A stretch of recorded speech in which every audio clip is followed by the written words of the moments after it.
बसपा का टिकट पैसों से मिलता है, आपको बता दूं। यही डॉक्टर जितेंद्र की क्वालिटी है, ये मैं उसको नसीब की जीत कह सकता हूं। मेरी बिरादरी है, उसके वोट मुख्यमंत्री सचिन पायलट को बनाने के लिए काफ़ी हद तक कांग्रेस में गए, वरना तो खेतड़ी में विधायक प्रत्याशियों को भी बाउंसर रखने पड़ते हैं। शायद उसमें मटके में हेडमास्टर का ऑफिस है और उसमें क्लास चलती होगी। ये में कोई राजनीतिक छोटा मोटा हमारा है, वैसे हम बड़ी शांति से रहते हैं, लड़ाई झगड़ा कुछ भी नहीं है। कि धनबल से कुछ होता है उसका नतीजा आपने पोलो ग्राउंड में 22 तारीख को देखा होगा। मैंने तो सुना है आपके राजस्थान का बेड़ा गर्क कर रखा है। यहाँ पे सेंटर की स्कीम है, इसलिए ये लोग इसको सेंटर को लाभ नहीं देना चाहते, बीजेपी को लाभ नहीं देना चाहते। लेकिन बात आप करते हो खेतड़ी जिला क्यों नहीं बना, इसका हमें बहुत बड़ा दुख है, गहरा घात है। क्योंकि उसके बाद आप ये सवाल करोगे, मुझे पता है कि सरकार तो आपकी है, हम लोग उसके लिए कितना प्रयास कर रहे हैं। लोकसभा में मैंने माननीय नरेंद्र जी से क्वेश्चन उठवाया, जो पहली बार कांग्रेस ने अपना कैंडिडेट नहीं बनाया और पूरे कैंडिडेट्स को बेच दिया।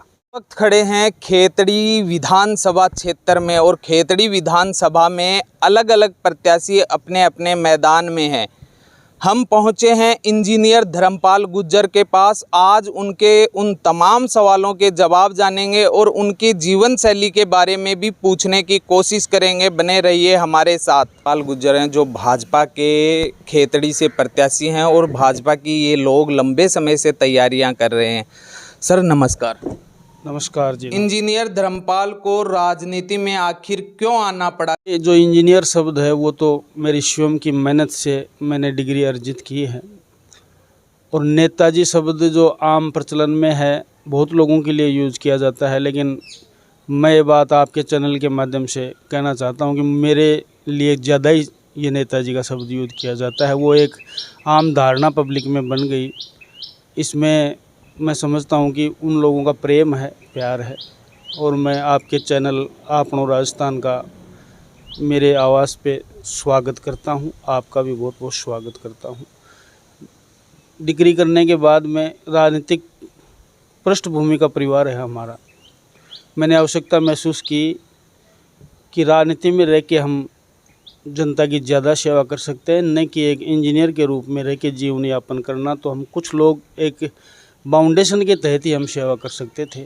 इसमें सेवा का विस्तार बहुत लंबा है, बहुत लार्ज स्केल पे हम लोगों की सेवा कर सकते हैं। मेरे पिताजी हमारी राजनीति में, परिवार की राजनीति में सबसे पहले चुनाव लड़ने वाले एमएलए के और राजनीति में आने वाले मेरे पिताजी थे। उसके बाद में स्वर्गीय चाचा जी मल्लाराम जी बने, फिर दाताराम जी बने, प्रधान भी रहे, चुनाव भी काफ़ी लड़े हैं। मेरे परिवार ने बहुत चुनाव लड़े हैं एमएलए के। राजनीतिक पृष्ठभूमि ही हमारी राजनीति में प्रेरणा का स्रोत है। राजनीति कहाँ से शुरू हुई आपकी राजनीति की अगर हम बात करें तो? पढ़ाई पूरी करने के बाद में शुरू में मैंने नीमका थाना से अपना कार्य क्षेत्र चुना। वहाँ से चुनाव भी मैंने लड़ा, दुर्भाग्यवश सफलता नहीं मिली। मात्र 2900 वोटों से हम चुनाव वहाँ पे लूज कर गए। वो हमारी एक अनुभवहीनता का ही परिणाम था। चुनाव का अनुभव नहीं था, कॉलेज से निकलते ही चुनाव लड़ लिया। और काफ़ी पूंजीपति लोगों ने मेरे सामने चुनाव उस वक्त लड़ा था, वो सब जग जाहिर है। और उस चुनाव में हम कामयाब नहीं हो सके। बाद में पार्टी ने हम पे विश्वास करके मुझे खेतड़ी टिकट दे के भेज दिया। जब से यहाँ चुनाव लड़ रहा। खेतड़ी में कितनी बार आप चुनाव लड़ चुके हैं? पहला चुनाव मैंने टिकट पे लड़ा, बीजेपी की टिकट पे, जब मैं नया था 2008 में। उसके बाद उस टाइम में लगभग 10-साढ़े 10 हज़ार वोटों से पराजित हो गया था। उसके बाद 2013 में पार्टी ने मुझे आशीर्वाद नहीं दिया, उस टाइम भी चुनाव लड़ा। फिर 18 में पार्टी ने आशीर्वाद दिया मुझे दोबारा और पार्टी ने चुनाव लड़ाया, सिंबल पे चुनाव लड़ाया। उस वक्त हम मात्र 957 वोटों से हारे हैं। उसकी भी कई वजह हैं। उस वक्त निजी रूप से मैं अगर बताऊं तो मेरा जो आंकलन है उसमें हमारी एक कौम का एक बंदा जिसको कांग्रेस का मुख्यमंत्री प्रोजेक्ट कर दिया है, घोषित पब्लिक ने कर दिया, राजस्थान की जनता ने कर दिया। उस वजह से उस वक्त गुर्जर समाज जो मेरी बिरादरी है उसके वोट मुख्यमंत्री सचिन पायलट को बनाने के लिए काफ़ी हद तक कांग्रेस में गए, वरना तो हमारे समाज जो गुर्जर समाज है उसका ज़्यादा वोट हमारे परिवार को मिलता है। इसके लिए मैं खेतड़ी और नीमका थाना की जनता को धन्यवाद देता हूँ, देता रहूँगा। इंजीनियर धर्मपाल की रैलियों में बड़े तादाद में युवा रहते हैं, इसमें कोई शक नहीं है। चंदा भी भरपूर आता है, आपको चुनाव लड़ने के लिए प्रेरित भी करते हैं, लेकिन आखिर में चुनाव हार जाते हैं, इसकी क्या वजह मानते हैं? देखिए, जितने भी रैलियाँ होती हैं, चाहे वो मेरा जन्मदिन हो, चाहे तिरंगा बाइक रैली हो, अन्य कोई रैलियाँ हो, चाहे मेरे पिताजी की पुण्यतिथि आती है 28 दिसंबर को हर साल। अगर राजनीतिक भाषा मतलब पॉलिटिकल लैंग्वेज यूज ना करूं तो मैं ये बात मंच पे भी कह चुका हूं कि मेरी जेब से एक नया पैसा भी खर्च नहीं होता। सबते लोग अपनी प्रेरणा से आते हैं, शहीद दिवस पे भी आते हैं, जन्मदिन पे भी आते हैं। जब रैलियों के लिए कॉल किया जाता है तो अपने जेब से पैसा खर्च किया करके आते हैं। उनका मैं धन्यवाद आपके चैनल के माध्यम से करना चाहता हूं। और इतना प्रेम और प्यार शायद किसी बहुत बड़ी जगह बैठे हुए व्यक्ति को भी नहीं मिलता। उसके लिए मैं, मेरा परिवार जन्म जन्मांतर खेतड़ी की जनता का आभारी है और इसमें कोई शक नहीं है कि लोगों का प्यार काफ़ी है। और बात नतीजे की रही है, कई बार फैक्टर डिपेंड करते हैं। पिछली बार जो फैक्टर मैंने एक सबसे बड़ा बताया, उसमें आप किसी चीज़ को जोड़ सकते हो, चाहे किस्मत को जोड़ सकते हो, चाहे मैनेजमेंट को जोड़ सकते हो। किसी भी चीज़ के लिए कोई ना कोई कारण होता है। मंजिल पे पहुंचते पहुंचते कोई ना कोई बाधा आ जाती है, इसमें कहीं किंतु नहीं है, ये बात सत्य है। हम आ रहे थे तो हमने आपके 2 वीडियो ज़रूर देखे थे, वो वीडियो के जिक्र करते हैं। पहला वीडियो ये है, इंजीनियर धर्मपाल गुर्जर ये कहता है, सड़क में मोड़ और गुंडों में मरोड़ नहीं छोड़ूंगा। लेकिन आज की स्थिति हम इंजीनियर जी बात करें, खेतड़ी में विधायक प्रत्याशियों को भी बाउंसर रखने पड़ते हैं। काफ़ी अच्छा सवाल है। इसका मुझे फ़ायदा भी होता है, नुकसान भी होता है। आप समझते हो खेतड़ी की रोडों की हालत आज अगर कोई देखे तो, मैं एक राजनीतिक जीवन में काम करता हूं या मैं चुनाव लड़ने की इच्छा रखता हूं इसलिए नहीं कह रहा हूं। आम जनता से पूछिए आप, खेतड़ी की रोडों की हालत 5 साल से, जहां हमारा नुमाइंदा चुन के विधानसभा में गया है माननीय डॉक्टर जितेंद्र सिंह, वो नीमका थाना से आता है और खेतड़ी आता है। नीमका थाना से खेतड़ी की सड़क की हालत 5 साल में क्या रही है, मैं समझता हूँ बाहर से आने वाले व्यक्ति को ये लगता है कि यहाँ कोई प्रतिनिधि है या नहीं। ये तो रही बात रोड की, और बात मोड़ की नहीं है। वो मोड़ की बात ये है कि जो रोडें की स्थिति खराब है उनको दुरुस्त किया जाए, और जहाँ मोड़ की बात है उस मोड़ को भी सीधा किया जाए। बात आपने कहा था कि ये जो अपराधी हैं इनके मरोड़, यानी ये तो शांति कायम करना हर जनप्रतिनिधि का प्रथम कर्तव्य है। उसको जब आप क्षेत्र में शांति कायम नहीं कर सकते, अपराधियों के हौसले बढ़े रहें, बेखौफ अपराधी अपराध करते रहें, हत्याएं करते रहें, छेड़छाड़ बलात्कार जो भी गतिविधियां करते रहें, आप शांत बैठ के आप विधानसभा में बैठे रहो, मैं समझता हूं ये कम से कम मेरे बस की बात नहीं है। और ये ठीक करनी चाहिए, अपराध को बिल्कुल ख़त्म करना चाहिए और विकास को बढ़ावा देना चाहिए, और जो अपराधी हैं उन पे लगाम कसनी चाहिए। अगर आप सच्चे मायने में जनता को शांति देना चाहते हो, सुख देना चाहते हो और जनता को आराम से रहने का अधिकार देना चाहते हो, तो ये चीज़ें करने के लिए बहुत ज़रूरी है। जो उत्तर प्रदेश का उदाहरण देखिए, हमारी पार्टी के माननीय योगी जी मुख्यमंत्री हैं, उससे पहले क्या होता था, माफियाओं की नज़र अगर किसी के प्लॉट पे पड़ गई या फिर किसी की बिल्डिंग पे पड़ गई, वो उनकी हो जाती थी। और मैं उससे आगे तो क्या कहूँ, अगर किसी महिला उनको पसंद आ गई तो ये समझ लो कि यूपी के अंदर माफिया उसको भी उठा के ले जाते थे। यहाँ तक हालत थी। बच्चियाँ जब कॉलेज जाती थी, स्कूल जाती थी, तो उनके गार्जियंस को ये चिंता रहती थी कि मेरी बेटी सही सलामत आएगी या नहीं। योगी बाबा ने वहाँ पे इतना बढ़िया काम किया है कि आज पेरेंट्स आराम से सोता है। ये गुंडागिर्दी ख़त्म की जब ही तो हुआ, वरना तो चलता आ रहा था आज़ादी के बाद में। अगर आप आम जन के हित में कोई स्टेप और स्ट्रॉन्ग स्टेप नहीं लोगे तो आप सिर्फ 5 साल जनता की ख़राब करते हो, आप उसका आप प्रतिफल नहीं दे पा रहे हो। दूसरे वीडियो का हम जिक्र करें तो आप कहते हैं नीमका थाना से एक झूठ की रेलगाड़ी आती है, खेतड़ी आते आते वो खाली होकर चली जाती है। लेकिन इंजीनियर जी बात करें कि बार बार वो चुनने भी तो जाते हैं जनता के द्वारा। आप उन पर आरोप ये लगाते हैं कि झूठ की रेलगाड़ी है, लेकिन जनता भी तो चुनती है बार बार उनको। इसका एक बहुत सीधा सा आपको बता दूं जो जनता के समझ में आएगा आपके चैनल के माध्यम से। 8 योजना से लगातार भारतीय जनता पार्टी का टिकट बदलता आ रहा है।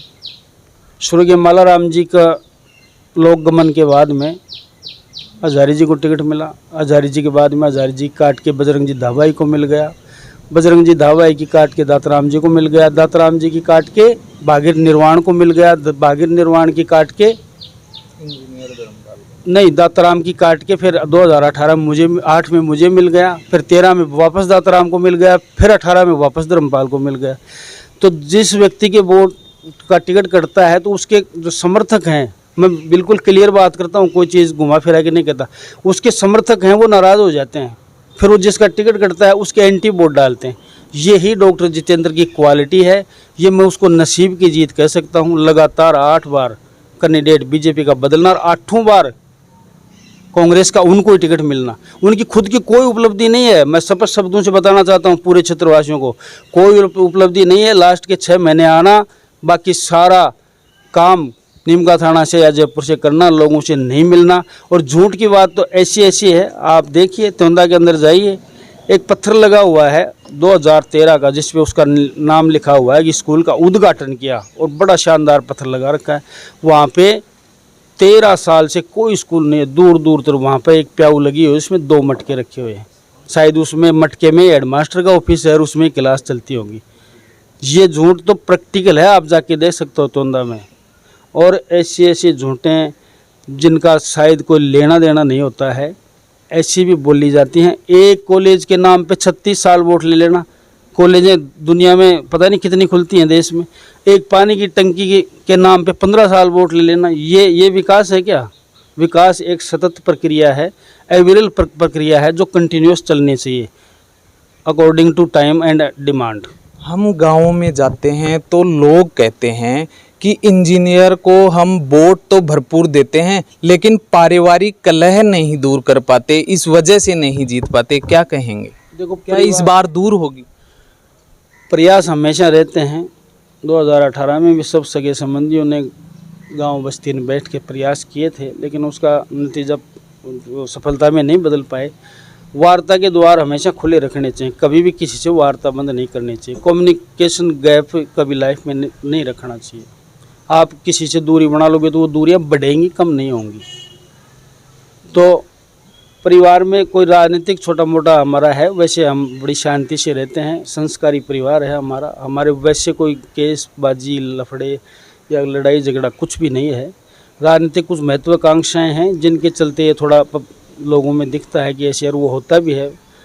और प्रयास पहले भी किए थे, दोबारा भी करेंगे, सब ठीक रहेगा। इस बार की बात करें तो खेतड़ी में जिस तरीके का माहौल बनाया जा रहा है, 200 गाड़ियों का काफिले के साथ चुनाव लड़ने की तैयारियां कर रहे हैं, क्या इंजीनियर धर्मपाल गुर्जर इन परिस्थितियों में सक्षम है?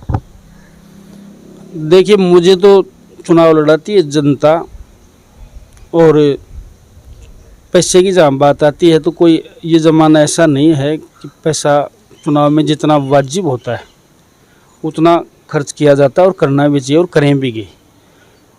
धन का ना तो राजनीति में प्रभाव होना चाहिए और ना अभाव होना चाहिए, ये हमारी पार्टी का सिद्धांत है। धन का प्रभाव भी व्यक्ति को भी दुविधा में डालता है और पार्टी को भी, और अभाव से भी कई बार आदमी को दिक्कतों का सामना करना पड़ जाता है। और रही बात, आप किसी प्रत्याशी की बात कर रहे हैं, अभी आपके सवाल में आया है कि धनबल से कुछ होता है, उसका नतीजा आपने पोलो ग्राउंड में 22 तारीख को देखा होगा। मैंने तो सुना है कि जितनी गाड़ियां थी उतने लोग नहीं थे, यानी जितनी गाड़ियों की संख्या थी उतने लोग नहीं थे। कई गाड़ियों में तो सिर्फ और सिर्फ एक ड्राइवर को देखा गया। तो इस तरीके से चुनाव लड़के और इस राजनीति को और इस देश की राजनीति को मेरे हिसाब से धनबल से प्रभावित करने की कोशिश जो होती है, जो खेतड़ी की जनता स्वीकार्य नहीं है। आप अपना खेतड़ी में सबसे प्रबल विपक्षी किसे मानते हैं? नहीं नहीं नहीं, ऐसा कोई सवाल नहीं है। और आपका सवाल वाजिब भी हो सकता है, लेकिन विपक्षी जो चुनाव लड़ते हैं ये कोई कुश्ती नहीं है कि एक पहलवान से एक ही पहलवान चुनाव लड़ेगा, कुश्ती लड़ेगा। प्रबल दावेदार तो कह सकते हैं। देखो, पार्टियों की टक्कर होनी है। अल्टीमेटली राष्ट्रीय पार्टियां हैं कांग्रेस और बीजेपी, उनमें टक्कर संभव है। और त्रिकोणीय भी होता है यहाँ पे। कास्ट फैक्टर हर जगह काम करता है। अगर कोई नेता या आदर्शवादी भाषण दे, कास्ट फैक्टर काम नहीं करता तो कास्ट फैक्टर भी काम करता है। किसकी कास्ट को पहले खुद का बेस होता है, कास्ट में जैसे वोट कितने % वो ले रहा है और उसकी कास्ट की कितनी मेजोरिटी है, इस पे डिपेंड करता है। और ट्रायंगुलर तो होगा ही खेतड़ी में चुनाव, ट्रायंगुलर होगा नो डाउट। और उसमें क्या क्या कैंडिडेट कौन कौन सामने आते हैं उसके बाद में स्थिति क्लियर हो जाएगी। आपने कास्ट की बात की, एक बड़ा समाज था माली समाज, उसकी टिकट काट दी जाती है, बीएसपी से नया उम्मीदवार उतार दिया जाता है। अब आप अपनी स्थिति कहाँ पाते हैं? देखिए, मेरे मुंह से कहने से बात बहुत हल्की हो जाएगी और मैं एक जातिवाद समीकरण तो काम करता है इसमें, नो डाउट। आपकी बात बहुत सत्य है, लेकिन जो बीएसपी का टिकट दिया गया है उसका आकलन एक दूध पीता बच्चा नहीं, एक स्कूल का बच्चा भी आकलन कर सकता है। एक जाति के पास पहले टिकट होती थी, सैनी समाज के साथ हमारे बंधु लड़ते थे पूर्ण जी, जिनका कास्ट बेस यानी उनका वोटिंग ही शायद 25,000 से शुरू होती थी। और अब जिस हमारे मित्र को टिकट दी गई है उनकी कास्ट की गिनती 5,000 से शुरू होती है। तो आप बसपा की टिकट का ही आप अपने आप में विश्लेषण कर लो और आपके चैनल के माध्यम से और लोगों से विश्लेषण करवा लेना। एक 25,000 से गिनती शुरू होने वाली कास्ट की टिकट कटती है और 5,000 से शुरू होने वाली कास्ट की टिकट मिलती है। तो इसका मापदंड क्या है? वोटों के लिए नहीं है, सिर्फ बसपा का टिकट पैसों से मिलता है। आपको बता दूं, ये हमारे राजेंद्र जी गुढ़ा कई लोग हैं जो ओपन विधानसभा में बोल चुके हैं कि विधानसभा के अंदर लास्ट बोली लगाने वाला व्यक्ति मिल जाता है। बसपा को लगता है कि इससे ज़्यादा इस टिकट की बोली लगाने वाला खेतड़ी में कोई नहीं है, उसी को साइन करके टिकट दे दिया जाता है। बहुत शानदार तरीका है बसपा का, इतना शानदार लोकतांत्रिक तरीका मैंने कहीं देखा नहीं है बसपा का जितना शानदार तरीका है। यहाँ पर अगर किसी समाज के 10 वोट और उनको 10 करोड़ रुपए देने वाला मिल जाए तो उसको भी वो टिकट दे सकते हैं। बसपा का कोई मापदंड नहीं है, टिकट का कोई मापदंड नहीं है। अगर इंजीनियर धर्मपाल गुर्जर विधानसभा में चुनाव जीत कर जाता है खेतड़ी से, तो खेतड़ी के लिए क्या सौगात देने की प्राथमिकता रहेगी? देखिए, काम करने के लिए खेतड़ी में बहुत कुछ है। अगर आपके अंदर मादा है, आपके अंदर स्पिरिट है और आप कुछ काम करने की क्षमता रखते हो, एनर्जी रखते हो, तो काम इतना है खेतड़ी में, कुछ हुआ नहीं है। खेतड़ी जैसी जर्जर हालत मैंने कभी देखी नहीं।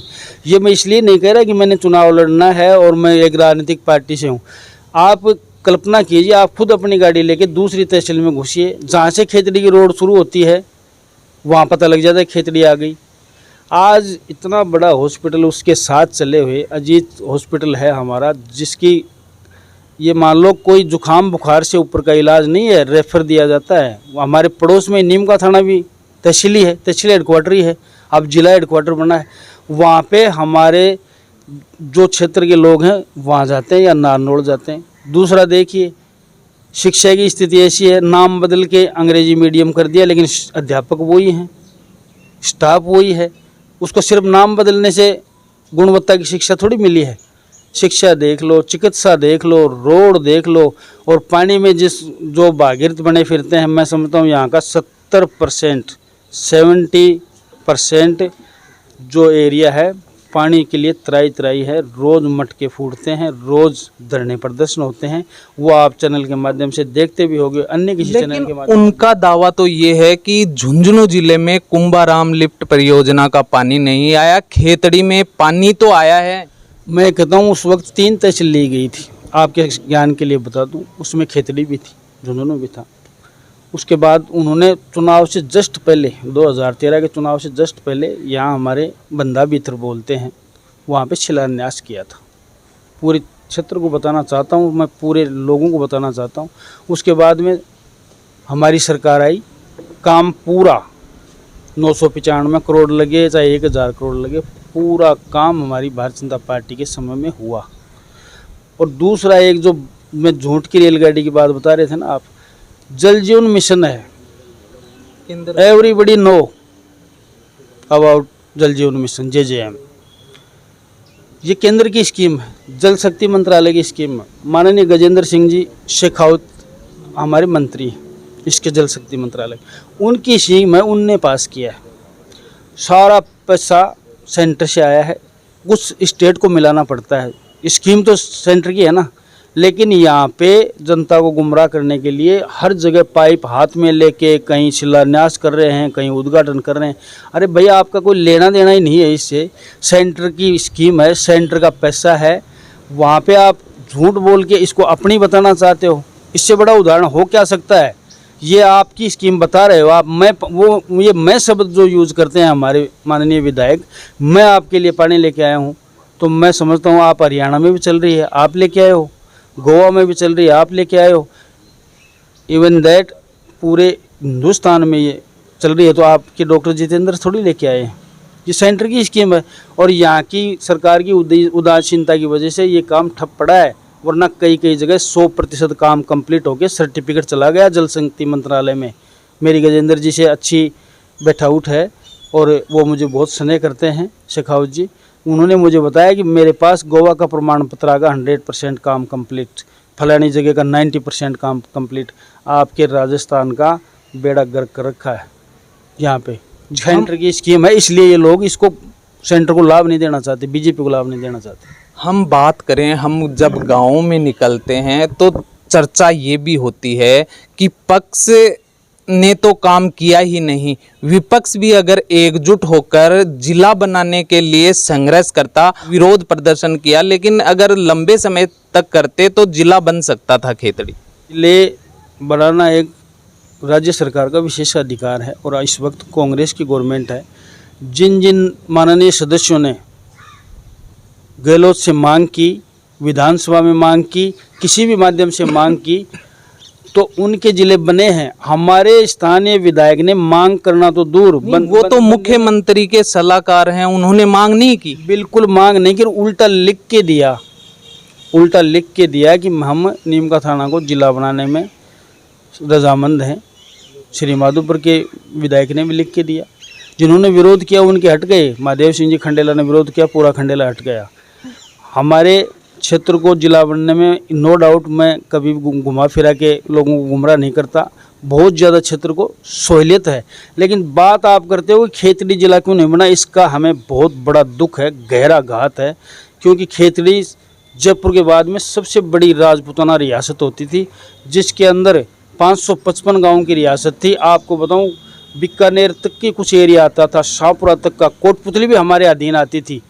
लोग यहाँ पे राज दरबार में पेशी लगाने आते थे। राजघराने के साथ इतना बड़ा अन्याय, ये सिर्फ और सिर्फ इसके लिए मैं जिम्मेदार हमारे विधायक को मानता हूँ। आप मांगते और इसका खेतड़ी का इतिहास बताते। विवेकानंद जी की धरती है ये, ताम्र नगरी है ये, अरावली की पहाड़ियों से गिरी हुई, 42 मेजर मिनरल, 22 माइनर मिनरल यानी लघु खनिज और बड़े खनिज, हमारे इतनी संपदाओं से संपन्न ये खेतड़ी, इसके इतने मापदंड थे कि एक बार मांग भी की जाती तो हमारा जिला बनता निश्चित रूप से। लेकिन हम इस बात में दोषी नहीं है, हम मजबूर हैं कि हमारी सरकार नहीं है। हम गहलोत सरकार से मांग करें तो हमारा जिला नहीं बनने वाला। ये स्थानीय विधायक का दायित्व बनता था, नैतिक दायित्व बनता था। आपने ताम्र नगरी की बात की, सेंटर में भाजपा की सरकार है, आपके भी रिश्ते अच्छे हैं केंद्र के नेताओं से, क्या इसके बारे में कोई प्लान या आपने उनको सुझाव दिया है कि खेतड़ी के लोगों को रोजगार मिले, फिर से शुरू किया जाए? ये बहुत अच्छा सवाल है। आपको मैं सोच रहा था कि आप ना करोगे तो ये साक्षात्कार अधूरा रह जाएगा। जो HCL का प्रोजेक्ट है जिसमें लगभग 12,000 कर्मचारी होते थे, उस वक्त यहाँ पे प्रत्यक्ष या अप्रत्यक्ष एक कर्मचारी के पीछे मैं तो मानता हूँ 10 लोगों का पेट पलता था, लेकिन 5 लोगों को मान के चलो तो भी कितने होते हैं। लेकिन जब कांग्रेस की गवर्नमेंट आई उस वक्त 2008 से सेंटर में जब से इसकी दुर्दशा हुई थी, कंसंट्रेटर प्लांट बंद हुआ, स्मेल्टर प्लांट बंद हुआ, चिमनी बंद हुई, सारे उस टाइम बंद हुए। उसके बाद आप ये सवाल करोगे, मुझे पता है कि सरकार तो आपकी है, हम लोग उसके लिए कितना प्रयास कर रहे हैं। लोकसभा में मैंने माननीय नरेंद्र जी से क्वेश्चन उठवाया, उसका लिख के दिया। और आपको बताऊं, हमें अधिकारियों, जब जब कोई सेंटर का मंत्री आता है, मैं व्यक्तिगत पार्टी के प्लेटफॉर्म पे हम डिब्बी में बैठ के यहाँ के अधिकारियों को बुलाते हैं। आज एक बार नहीं, मैं कम से कम गिनती नहीं मालूम है, 10 बार से ज़्यादा मैं उनका मीटिंग करवा चुका। शुरू में तो उन्होंने कहा कि पानी की प्रॉब्लम है, इसलिए हमारे ये प्लांट बंद है। कुंभाराम लिफ्ट परियोजना का पानी हम सेंटर से प्रेशर लगा के दिलवाएँ इनको, पानी की भी प्रॉब्लम पूरी हुई है। अब जो प्लांट आते हैं, पुरानी मशीनरियाँ जर्जर हैं, यहाँ पे चलने वाली नहीं रहा, आज की टेक्नोलॉजी वो टिकने वाली भी नहीं है। नई मशीनरी आए, उसके लिए हमने जो प्रयास किए हैं वो हम जानते हैं, पार्टी के लोग जानते हैं, हम प्रयासरत हैं। इस मामले में मैं ओम जी बिरला माननीय हमारे लोकसभा अध्यक्ष जी से भी मिला हूँ, उन्होंने भी कहा कि पूरा मैटर लेके हमारे पास आओ, हम इसकी मदद करेंगे। हमने हर स्टेप पे इसका प्रयास किया है। ये बात दिग्गर है कि हम उसमें अभी तक कामयाब नहीं हो पाए, और हम इसका प्रयास चालू रखेंगे कि इसको पुनर्जीवित किया जाए और लोगों को जो लाइफ लाइन है, हमारी खेतड़ी की नहीं पूरे ज़िले की लाइफ लाइन है, इसको पुनः एक बार सुचारू रूप से चलने का प्रयास करेंगे। चुनाव नज़दीक है, चुनावी साल है, अभी विधानसभा चुनाव होने हैं। खेतड़ी की जनता को इंजीनियर धर्मपाल का क्या संदेश रहेगा? मैं खेतड़ी की सभी लोगों से यही निवेदन करना चाहता हूँ कि राजनीति के चक्कर में आके मेरे भाइयों कभी अपने संबंध खराब मत कर लेना। राजनीति में नेता आपस में लड़ा के अपना उल्लू सीधा करते हैं सिर्फ, क्योंकि चुनाव 5 साल में एक बार आते हैं। आपको अपने पड़ोसी के पास अपने गांव में 300 दिन और 365 दिन और पूरे जीवन भर आपको रहना है। अगर किसी नेता के लिए आप संबंध खराब करते हो तो आप जागरूक मतदाता नहीं हो और जागरूक नागरिक भी नहीं हो, क्योंकि आपको तो वहीं रहना है। नेता तो 5 साल में दोबारा आएगा, आपको झूठ बोल के गुमराह कर लेगा। शांति से रहो, कोई न्याय नहीं करता है। कार्यकर्ताओं का क्या, जिनका आना जाना बंद हो गया। अंतिम सवाल इंजीनियर जी, बीजेपी का पूर्ण बहुमत पंचायत समिति सदस्य में आता है, लेकिन अपनी पत्नी को प्रधान नहीं बना पाते, क्या वजह रही? 2 ही वजह हैं। एक तो बेमेल समझौते। कांग्रेस ने 70 साल की पार्टी है, कांग्रेस ने लंबे लंबे भाषण देते हैं कि हमने देश को आज़ाद कराया था कांग्रेस पार्टी। 70 साल में जो पार्टी अपना उम्मीदवार प्रधान का नहीं बना सकती, ये राजनीतिक करने वाले लोग इस मर्म को समझ सकते हैं। 70 वर्ष में जो पहली बार कांग्रेस ने अपना कैंडिडेट नहीं बनाया और पूरे कैंडिडेट्स को बेच दिया यानी जोर दे रहा हूँ, बेच दिया, तो ये धनबल का प्रभाव है। 1,19,300 वोट हैं आज की तारीख में, इनको कोई खरीदने वाला खजाना इस देश में नहीं है। जनता जवाब देगी इस बात का। जो प्रधान का चुनाव हुआ था धनबल से, आज ये बात सत्य है कि मैं एक बहुत निम्न परिवार, गरीब परिवार से आता हूँ। नहीं, धनबल का तो अभी भी उपयोग किया जाएगा। वो मैं दोहरा कह चुका ना, 2,19,300 लोगों को खरीद सकते हो क्या? जनता उस बात का बदला लेने के लिए तैयार है प्रधान के चुनाव का। जो इन्होंने लोकतंत्र की हत्या की है, प्रधान का उम्मीदवार नहीं खड़ा करते हो, बेमेल समझौते करते हो। पहले तो पब्लिक को 30 साल से लड़ाते हो, और जब आपके स्वार्थ की बात आई तो आप लोग बेमेल समझौता कर लेते हो। उत्तर दक्षिण एक जगह, पूर्व पश्चिम एक जगह। पूरी राजनीति किसी व्यक्ति के खिलाफ हो जाती है तो उसका अंजाम यही होना था। अकेला धर्मपाल एक तरफ, इसमें क्या वजह रही विपक्षी एकजुट हो गए इंजीनियर धर्मपाल को इस तरीके से लाने में? सिर्फ सच्चाई को रोकना, ईमानदारी को रोकना, स्पष्टवादिता को रोकना, और जो सोच राजनीति देने के मकसद से राजनीति में आया है, भ्रष्टाचार को ख़त्म करने के लिए राजनीति में आया है, अपराध को ख़त्म करने के लिए राजनीति में आया है, उस व्यक्ति को रोकना। आपस में तो हम लड़ते रहेंगे क्योंकि हम मौसेरे भाई हैं सारे, और एक व्यक्ति को रोकना इसलिए कि आपकी जो झूठ की, लूट की और भ्रष्टाचार की जो दुकान आपने फैला रखी है इस खेतड़ी में सभी संस्थाओं में, उसको बंद करने के डर से ये लोग एक जगह हुए हैं। उदाहरण देख सकते हो आप, क्या मोदी जी देश में, दुनिया में देश का नाम नहीं किया है? आज वो काम किए हैं जो देश की जनता ने और देश के राजनीतिक दलों ने कल्पना भी नहीं की। वो काम मोदी जी ने करके दिखाया। उस बंदे को जो एक भगवान का रूप है इस देश के लिए, भगवान का रूप है, उस बंदे को रोकने के लिए और उससे हमारे माननीय प्रधानमंत्री जी को रोकने के लिए पूरे देश के दल एक जगह हो जाएं तो धर्मपाल किस खेत की मूली है। आप वो भी तो एनडीए का आप अगर सही रास्ते चल रहे हो तो आपके अवरोध बहुत आएंगे और गलत रास्ते चल रहे हो तो आपको पूरा हाईवे खुला मिलेगा। ये देश का, दुनिया का और एक नियम है ये। आज मोदी जी अच्छे रास्ते पे चल रहे हैं, उनको रोकने का प्रयास किया जा रहा है। दिल्ली के अंदर पूरा देश की आल पार्टी एक जगह होके गठबंधन बना रहे हैं, मोदी को रोको। उनको ये पता है कि मोदी अच्छा काम कर रहा है, अच्छा काम कर रहा है, दुनिया में नाम है। आज दुनिया के कई राष्ट्र अध्यक्ष मोदी जी के चरण छूते हैं, वो भारत माता के चरण छूते हैं, व्यक्ति के नहीं, भारत माता के। और जो अमेरिका का राष्ट्रपति जब हमारा प्रधानमंत्री जाता है तो एयरपोर्ट पे इंतजार करता है। कोई ज़माना हुआ करता था जब हमारे प्रधानमंत्री की चेकिंग की जाती थी एयरपोर्ट पे, कपड़े निकलवा के। उसका देश का मान सम्मान बढ़ाया, देश का गौरव बढ़ाने वाले व्यक्ति के खिलाफ अगर एक हो सकते हैं तो खेचड़ी की राजनीति तो क्या मायने रखती है। ये थे हमारे साथ इंजीनियर धर्मपाल गुर्जर, जिन्होंने बेबाकी से अपने जवाब दिए और जिस तरीके से आप लोगों ने जो सवाल हमें भेजे वो हम पूछने का प्रयास ज़रूर किए। अगर आपके और भी कोई सवाल हैं तो हमें कमेंट बॉक्स में कमेंट करके ज़रूर बताएं।